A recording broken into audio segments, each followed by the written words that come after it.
This year, I've asked my dear friend Darren Purchase to show me how to make a red velvet cake.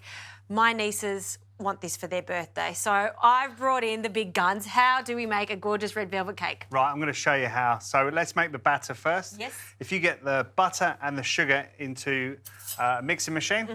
Softened. Soften, please, yeah, and we're going to mix it until it's nice and smooth. Okay, and sugar. Now, what makes a red velvet cake a red velvet cake? Well, there's a little bit of red food colour in, but it's quite a unique cake flavour. It's got some vinegar in there, it's got some buttermilk. I'm going to sieve my dry ingredients before we add the rest of those ingredients in. Okay. And I've got some flour here. Put it into a bowl. Plain flour? Plain flour, and I've also got some cocoa powder, bicarb of soda, and we'll just give those a bit of a sieve. Any salt with the dry ingredients at all? Yeah, maybe you could add a pinch of salt in here. Pinch of salt, just break up. Very nice. Let's have a look at this. Okay, cool.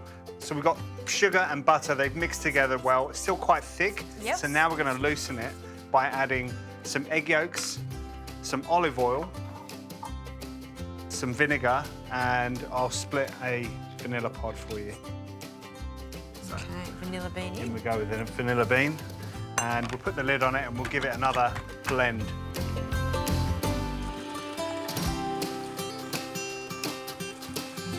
Okay, next we're going to add the dry ingredients and the buttermilk, and we're going to alternate them as we add. So maybe you add that and I'll pour in the buttermilk. Good teamwork. Absolutely.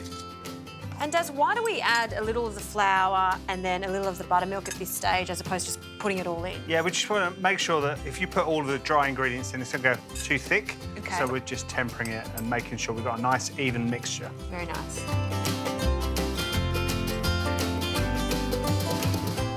Looking good. Yeah, looks really good. Okay, only a couple more steps now just to finish this off.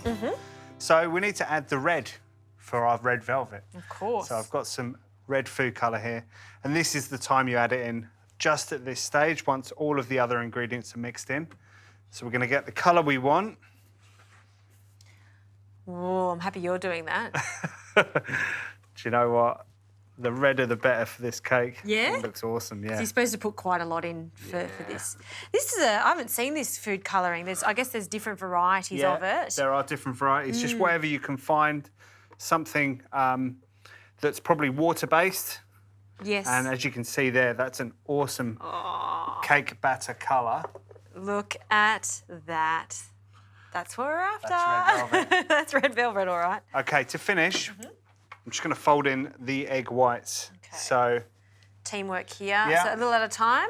So we had 2 egg yolks going into the batter, and we've got the 2 egg whites whisked up just at the end, and we're just going to fold it in just to make it nice and light before we put it into our tin and bake it in the oven. And how long are we going to bake this cake for? This is going to take about 30 to 35 minutes, 180 degrees, but you just need to check it depending on your oven. So just push it back, and if it springs back, then you'll know it's done. Okay.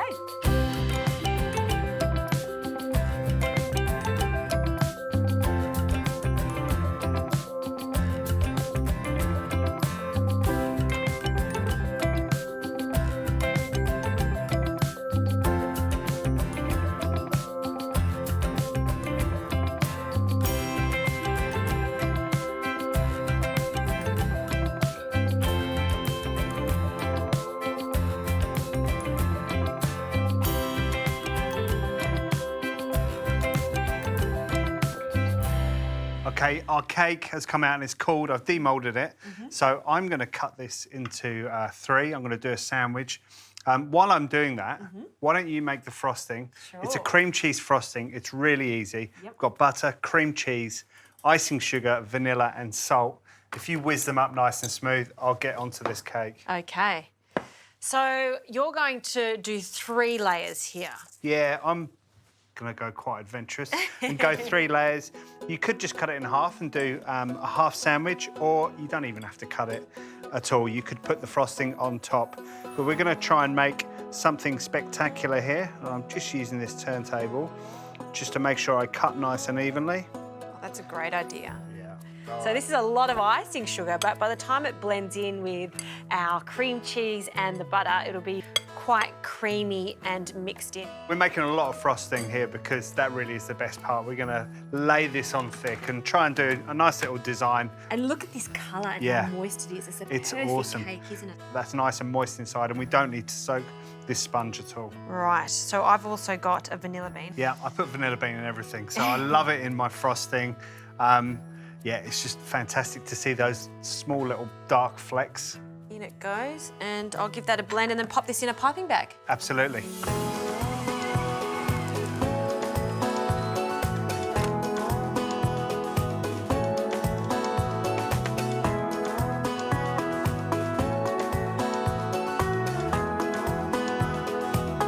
Now it's getting really exciting. The build. This is where I get so excited. I love assembling cakes. So we've got everything ready. This is fantastic. I'm going to show you how to sandwich this red velvet sponge that I've cut into 3. So I've got some raspberry jam, homemade raspberry jam here. Oh, lovely. And I'm just going to put some on top of there. And you could use strawberry if you like. You could do strawberries. Yeah. Strawberries on top, strawberry jam. I've got raspberries here, which fits in with the red velvet theme. Yes. I'm just going to spread that just to cover. I haven't put too much in there because I don't want it spilling out. We're doing a 3 triple deck here. Got some of my frosting. Just going to snip the end there, and I'm just going to pipe some of the frosting around here. And that's going to kind of just keep that jam in place. And then I'll just fill in the middle. Thank you. Pleasure. Awesome. Right. Next layer, I'm going to repeat what I've just done. So I'm just going to put that on top. Yes. And while I'm doing that, why don't you do something super cool? Okay. A really awesome white chocolate decoration to go on top of our red velvet cake. So we've set some water here just into a baking tray, put it in the freezer overnight so it's nice and hard. And we've got some melted white chocolate, and all we're going to do is kind of pipe a little design, a circle or a nest on top of that ice. It's going to set straight away, and that's going to go on top of our cake. Kind of like a web, but a neater web. Yeah. Well, just You go for it. trust me doing that? You be creative. Oh, I'll carry on okay. with this, Jazzy. All right, so I'm just going to Is this what you're after? Yeah, that's awesome. Oh, goodness. That looks awesome. You know, there's no sure? right or wrong, and I know how creative you are. So that's going to be absolutely amazing and really unique as well. Unique to you, Jazzy. Oh, thanks. All right, I'm just going to put the 3rd layer on my red velvet cake. Just push that down before covering it with more frosting. And we're going to make a cute little design on top as well. Okay, I'm going to finish this cake with some more frosting. Oh, you can never have enough frosting for something like this, surely. No, absolutely not. What we're going to do is we're just going to use a palette knife and turn the turntable and just try and get that frosting just to fall over the edges. This is a cake that you can all do at home and get creative. And I'm just going to use my palette knife there, and I'll just try and bring that icing down and cover the sides of that cake. That looks so good. Now this is where we start to fill in those gaps down there. And we've got raspberries to go on top. We've also got that amazing white chocolate. The spider web's looking good. Okay, there we go. What I might do now is just try and pretty this up with a small palette knife. Okay. And you can take your time with this, you know. I'm just going to push that and turn it and lift my palette knife at the same time. Just at that bottom part. Yeah, right. And we'll just try and get a nice little homemade cake design. We're freestyling. Freestyling. All right, I think that'll do. You good? If your frosting gets a bit warm, you can put this in the fridge and then just hide it up later. But I'm going to get this onto a cake stand now. And then we're going to put some raspberries over the top. Gentle. Okay, cool. Decorate with some raspberries. I'll give you that palette knife and you can start to lift your white chocolate decoration. Okay. Oh, it does. Oh, gentle. You're giving me the hardest job here. If this breaks, I'll never forgive myself. Do you know what? If it breaks, we're going to melt some chocolate and we'll do it all again. It's super easy. We wouldn't need to do it again. Look at that. I love that trick with the ice. It's awesome. It's so easy to do at home. Shall I put the crown on? Put the crown on top of the cake. Crown on top of the cake. Well, that There you go. is a pretty impressive red velvet. It might not be the prettiest cake in the world, but do you know what? It's super easy. It's going to be absolutely delicious. You can make this at home and, you know, let's get into it. Do you know what the only problem is here? My nieces, they're going to be worried because where would I put the candles? You've got to have candles on the red velvet cake. It's for their birthday. No, Daz, it's awesome. I love it. Cheers. Pleasure.